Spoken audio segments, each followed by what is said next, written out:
Imagine waking up in the middle of a December night and hearing chains dragging across your floor. You're a 7-year-old child in 18th century Germany. Your parents told you to be obedient all year long, but you know you weren't always good. And now, standing in your bedroom doorway, there's a figure covered in dirty fur with a deformed face, holding a whip in one hand and a sack full of something mysterious in the other. He asks in a hoarse voice, "Have you been a good child, or a bad one?" This isn't a scene from a horror movie. This was Christmas, before the smiling, red-suited Santa Claus from Coca-Cola dominated the world's imagination. There was something much darker, a tradition that would make any modern child scream in terror. And the most disturbing part? This figure still exists. It still visits homes, and there's a good chance your ancestors trembled in fear before it. If you think you know the history of Christmas, think again. Because what I'm about to tell you will completely change the way you see the holiday season. Hit that like button right now if you're ready to discover the dark truth behind the Belsnickel. Welcome back to the channel. If you're new here, don't forget to subscribe and hit the notification bell, because every week we dive into the most bizarre, scary, and fascinating stories that most people have never heard of. And today we're going to talk about one of the most terrifying figures in Christmas folklore, the Belsnickel. Maybe you've heard this name somewhere before. If you're a fan of The Office, you probably remember that hilarious episode where Dwight Schrute dresses up as this strange creature to celebrate Christmas at the office. But let me tell you something. The comedic version from the show doesn't even come close to capturing how disturbing this tradition really was. The Belsnickel was not a joke. For millions of children over centuries, he represented pure fear, absolute terror, the personification of all the consequences for every lie told, every prank pulled, every moment of disobedience. And here's the part that will blow your mind. This tradition didn't stay trapped in Europe. It crossed the Atlantic Ocean and took root right here in the United States. And in some communities, it's still practiced to this day. Let's go back in time, long before decorated shopping malls, Christmas songs playing on loop, and the frenzy of Black Friday shopping. The month of December was viewed in a completely different way. The Belsnickel emerged in the Germanic regions of Europe, particularly in southwestern Germany, in the Palatinate region, also known as Pfalz. The name Belsnickel comes from a combination of two German words, Pelzen, which means to beat or whip, and Nickel, a diminutive for Nicholas, or Saint Nicholas. So, literally translated, Belsnickel means something like Nicholas who beats, or Nicholas of the whip. You can already get an idea of where this is going, right? But why did a figure associated with Saint Nicholas, who was supposed to be kind and generous, transform into something so terrifying? The answer lies in how ancient societies viewed childhood education and morality. In medieval and post-medieval Europe, it was firmly believed that fear was an essential tool for shaping children's character. It wasn't enough to promise rewards for good behavior. There also needed to be terrible consequences for bad behavior. And so the concept of dual Christmas figures was born. While Saint Nicholas or other benevolent entities brought gifts to good children, creatures like the Belsnickel existed to punish the bad ones. Now, let's talk about this creature's appearance, because this is where things get really disturbing. The Belsnickel was not an elegant or sophisticated figure. Quite the opposite. He was purposefully repulsive, savage, almost subhuman. Typically, the Belsnickel appeared dressed in ragged, dirty, dark clothes. Often he wore old, poorly maintained animal furs, giving the impression of a creature that lived in the forests, far from civilization. In some traditions, he wore chains wrapped around his body, which made a terrifying noise when he walked. His face was frequently covered by a grotesque or deformed mask. In other versions, he simply smeared his face with soot or coal, creating a demonic appearance. Some Belsnickels wore long, tangled fake beards, while others had their faces completely obscured by hoods or fabric. But the most iconic elements were the objects he carried. In one hand, the Belsnickel always held some kind of punishment instrument, a whip, a wooden switch, or a thorny tree branch. In the other hand, he carried a sack or basket. And here's the detail that sent children into a panic. Nobody knew exactly what was in that sack. It could be candy and treats for good children. Or it could be coal and ashes for bad children. Or, in the darkest versions of the legend, the sack was where he put truly terrible children to take them away. Drop a comment below. If you were 7 years old and saw this figure entering your house, how would you react? Now comes the most fascinating part. How did a Belsnickel visit actually work? Unlike the modern Santa Claus, who supposedly sneaks in through the chimney at night while everyone sleeps, the Belsnickel made a point of being seen. The entire experience was a public ritual of moral judgment. The visit usually happened a few weeks before Christmas, typically between early December and Christmas Eve. The Belsnickel would knock on the door of a house, making noise with his chains and switch. When the door was opened, he entered without asking permission. The parents had already prepared the children for this moment, warning them that the Belsnickel would come to evaluate their behavior during the year. The children were gathered in one room, usually trembling with fear. The Belsnickel would then confront each child individually. He asked if they had been good or bad during the year. He questioned them about household chores, obedience to parents, studies, and general behavior. In many traditions, he already knew the answers. The parents had secretly informed the Belsnickel about each child's sins before the visit. Here's where things got psychological. Even children who had been relatively good were subjected to a moment of tension. The Belsnickel threatened with his switch, asked intimidating questions, and made it clear he was watching all the time. For children who passed the test, there was a reward, but it wasn't simple.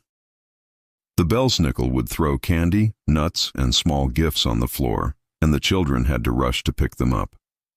But while they bent down to grab the treats, the Belsnickel would lightly hit them with his switch or whip. That's right. Even the reward came with a reminder: you are always being watched. For children who had been particularly disobedient, the punishment was more severe. They received coal, ashes, or literally nothing. And the public humiliation in front of the family was considered part of the punishment. Now, here's where this story connects directly with the United States. During the 18th and 19th centuries, millions of German immigrants arrived in America seeking a better life. Many of them settled in Pennsylvania, forming communities that became known as Pennsylvania Dutch. Although Dutch here is a corruption of Deutsch, which means German. These immigrants brought with them their traditions, their language, their cuisine, and of course, their Christmas customs, and the Belsnickel came along in their luggage. In rural Pennsylvania communities, the Belsnickel tradition flourished for generations.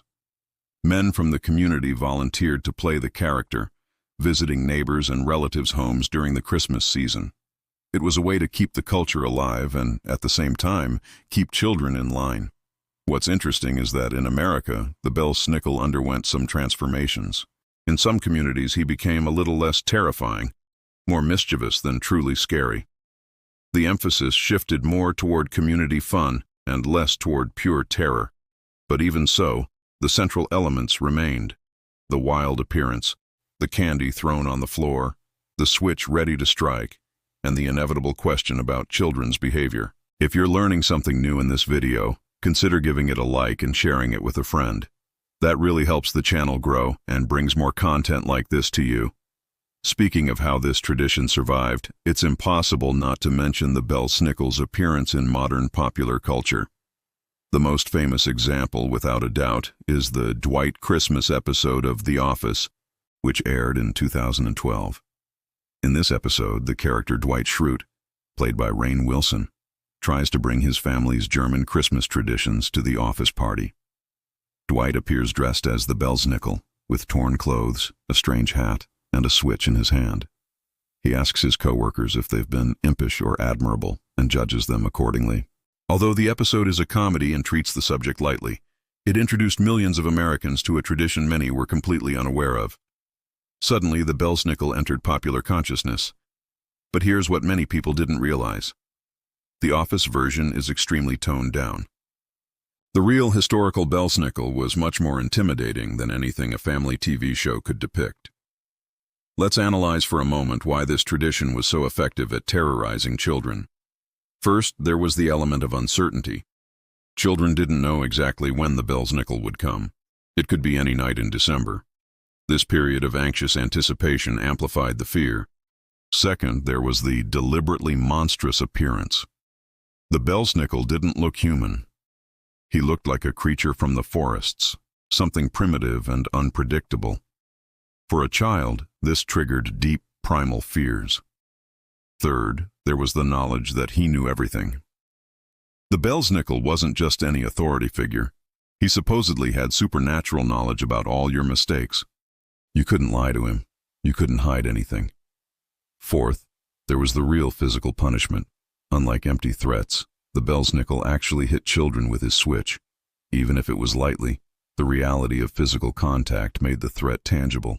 And finally, there was the public aspect. Being judged by the Belsnickel in front of your entire family meant that any moral failing would be exposed for everyone to see. Shame was part of the punishment. The Belsnickel doesn't exist in isolation. He's part of an entire family of scary Christmas figures that exist in different European cultures. The most famous of these is probably the Krampus, from the Austrian and southern German Alpine tradition. The Krampus is even more terrifying than the Belsnickel, a demonic creature with horns, a long tongue, and fangs, who literally drags bad children to hell. There's also Knecht Ruprecht in Germany, Père Fouettard in France, Zwarte Piet in the Netherlands, although this one has become extremely controversial, and various other figures throughout Europe. What all these traditions have in common is the concept of moral balance. For every kind figure that rewards good behavior, there's a dark figure that punishes bad behavior. Light and darkness. Reward and punishment. Heaven and hell. You might be wondering, does this tradition still exist? The answer is yes, although in a much reduced form. In some Pennsylvania communities, particularly in rural areas with strong German heritage, the Belsnickel tradition is still practiced. Belsnickel parades happen in some towns during the Christmas season. Folklore groups work to keep the tradition alive. In Germany and other parts of Europe, the Belsnickel and similar figures also survive, mainly in cultural festivals and historical preservation events. But it's fair to say that the Belsnickel has lost much of his original power. In a world where children have access to horror movies, violent video games, and the internet, a figure in ragged clothes with a switch simply doesn't provoke the same visceral terror it did 200 years ago.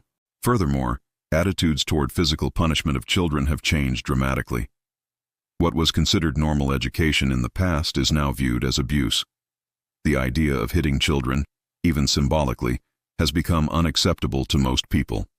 So, what can we learn from the story of the Belsnickel? First, it reminds us that the Christmas traditions we know today are relatively recent.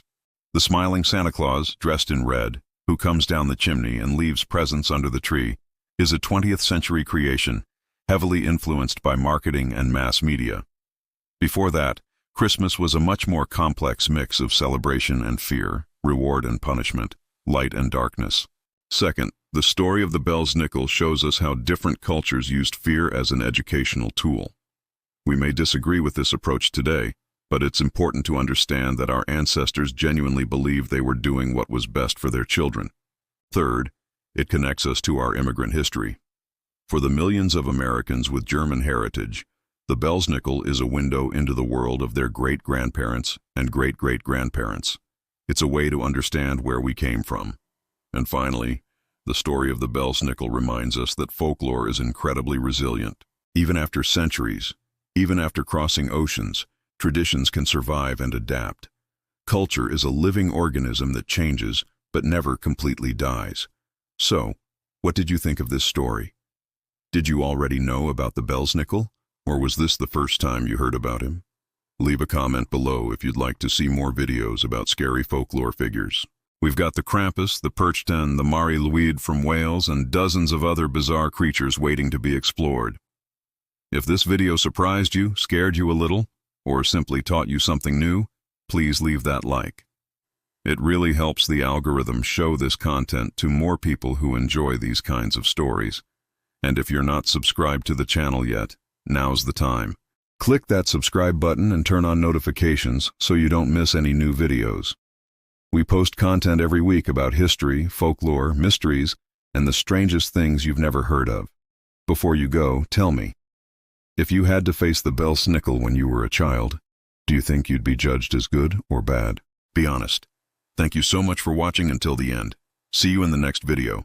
And remember, this Christmas, be good, because you never know who's watching.